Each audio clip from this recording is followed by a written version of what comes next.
케냐에서 선교하는 홍미혜 선교사입니다. 케냐에서는 25년 동안 선교를 하고 있었고 실질적으로 선교 간사로도 선교사로도 있었던 거는 지난 83년도부터 시작했습니다. 그래서 약 40년이 좀 넘는 제 삶이 선교사로 있었습니다. 원래는 저는 아프리카에 대한 계획은 없었습니다. 왜냐면 저 원래 가고 싶었던 거는 도시 선교라는 비전이 저한테 있었기 때문에 도시로 특별히 타일랜드의 창녀들을 위해서 제가 가고자 하는 마음이 있었는데 윌름 선교사님은 얘기할 때마다 이게 막 이렇게 가슴을 뛰듯이 얘기를 하시더라고요. 그래서 제가 그러면 어디를 가느냐가 중요하진 않는 것 같으니까는 윌름 선교사님이 저 가슴이 뛰는 쪽으로 가자 해서 시골 선교로 갔습니다. 뭐 안 힘들다고 하면은 거짓말이겠죠.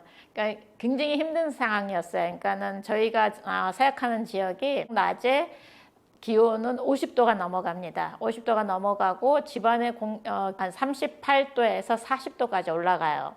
그래서 덥고 전기도 없고 그 다음에 뭐 모기도 있고 굉장히 쉽지 않고 먹을 것도 전혀 없는 상황에서 그곳에 있는 것은 쉽지 않은데 감사한 게 뭐냐면은 저희가 이제 거기에서 그 순종함으로 갔을 때는 그 동네 아이들이 오고 사람들이 올 때마다 아이들만 보면은 그냥 행복함이 생기는 그 마음이 생기더라고요. 그래서 그 모든 것을 잊어버리고 그 저한테는 행복감이 더 컸었습니다. 함께 있는 그것이 저희한테는 큰 행복이었기 때문이었죠. 선교사는 복음을 전해야 되는데 저희가 간 지역은 케냐에서 제일 가난하고 제일 교육열이 낮은 지역이 저희 지역이더라고요. 그래서 제가 하나님 앞에 기도하면서 내가 무엇을 이들에게 도와줄 수 있을까 했을 때 하나님께서 하신 것은 학교를 시작해라.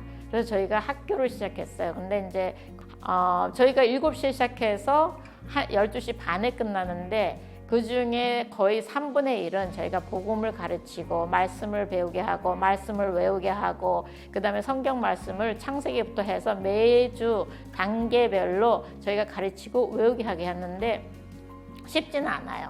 왜냐하면 이제 회교들이 많기 때문에. 그렇지만 그 모든 것이 그 아이들이 그 회교도 아이들이 주기도문을 외우고 회교도 아이들이 시편 23편을 매일 외우고 그 말씀을 계속 외운다는 것이 저한테는 큰 행복이고 말씀을 가르칠 때 큰 저기가 되죠. 이제 저희가 또 하는 게 뭐냐면 고등학교 후원도 많이 하고 있습니다. 근데 그 케냐는 고등학생들이 돈이 많이 내야 돼요. 그래서 이 소식을 사람들이 듣는 거예요. 그러니까는 90%의 아이들이 돈이 없어서 학교를 못 가요.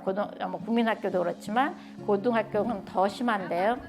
근데 이제 사람들이 고등학교로 가고 싶은데 돈이 없다 하면 이제 제 이름이 나오는 거죠. 그래서 이제 심지어는 버스에서 딱 저희 동네 내리면은 사람들이 저희 단체 센터 이름을 찾는 것이 아니라 마마홍 센터 그러면은 그 케냐의 그 우리나라 말로는 택시 드라이버죠. 그런 사람들이 그냥 저희 센터에다 데려다 줘요.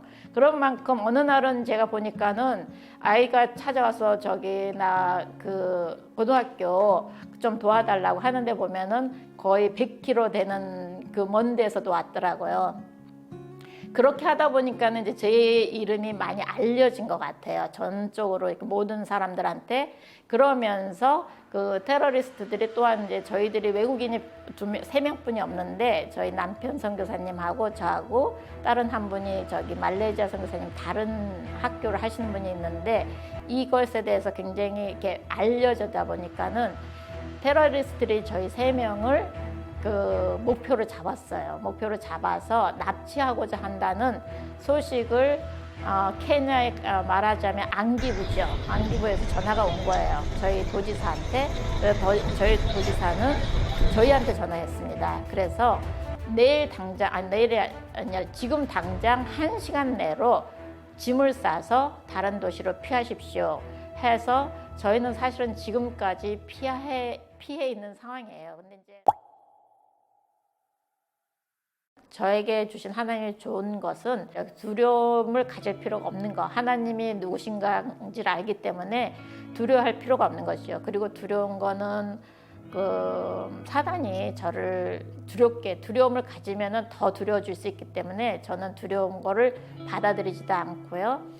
그리고 제가 항상 하는 건 저는 믿음이 있습니다. 하나님이 나를 그곳에 보내셨으면은 코로나가 안 걸리게 해주실 거고, 또 우리 선생님들도 항상 조심하게 해요. 항상 마스크 쓰고 있어야 되고, 그 다음에 아이들도 마스크 쓰고 손 소독 잘 하고, 그러니까 최소한 저희가 할 수 있는 건 다 하고 나머지는 하나님께 맡길 수밖에 없죠. 어떻게 내가 코로나를 막을 수 있는 것도 아니니까요. 하나님이란, 나에게 하나님은 신실하신 분이십니다.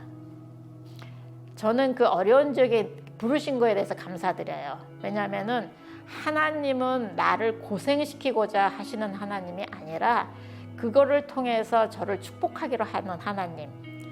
그러니까 저는 거기에서 물론 고생은 하지만 항상 사람들에게 해요. 저는 얘기하는 것이 나는 행복한 사람이다. 왜냐하면은 나는 거기서 고생하는 만큼보다 훨씬 크게 이 행복이 더 큰 거죠. 그러니까는 일은 시키시지만 그 일을 하시기를 원하는 게 아니라 그것을 통해서 저를 축복하고 저에게 행복을 주기를 원하시고 저를 더 하나님을 알게 하시고자 하는 정말 신실하신 하나님이십니다.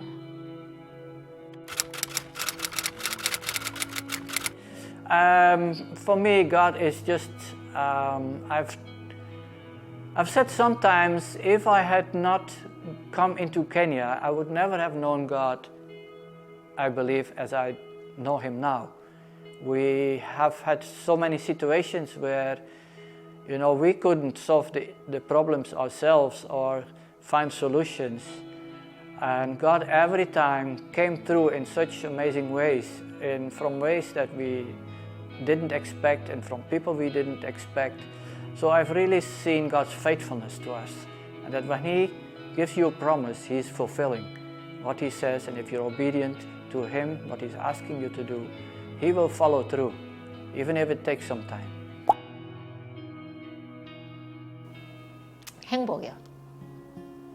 하나님 너무 신실하신 분이고 하나님은 나를 생각하시는 분이지 어디를 가더라도, 그러니까는 제가 이제 한국에서 아니면 사람들한테 정말 하고 싶은 거는 그 어려운 지역에 가는 거를 많이 두려워하잖아요, 선교로. 근데 그렇게 하지 말라고 하고 싶어요. 왜냐면은 어려운 곳에 가면 물론 힘들어요. 그러니까 먹을 것도 힘들고 상황도 힘들고, 근데 그 시간이 없을 거라고 생각은 안 하지만 그 시간을 잘 넘어가면은 하나님이 주시는 은혜로 말미암아 감격함이 항상 더 크다는 것을 많이 느끼게 되는 거죠.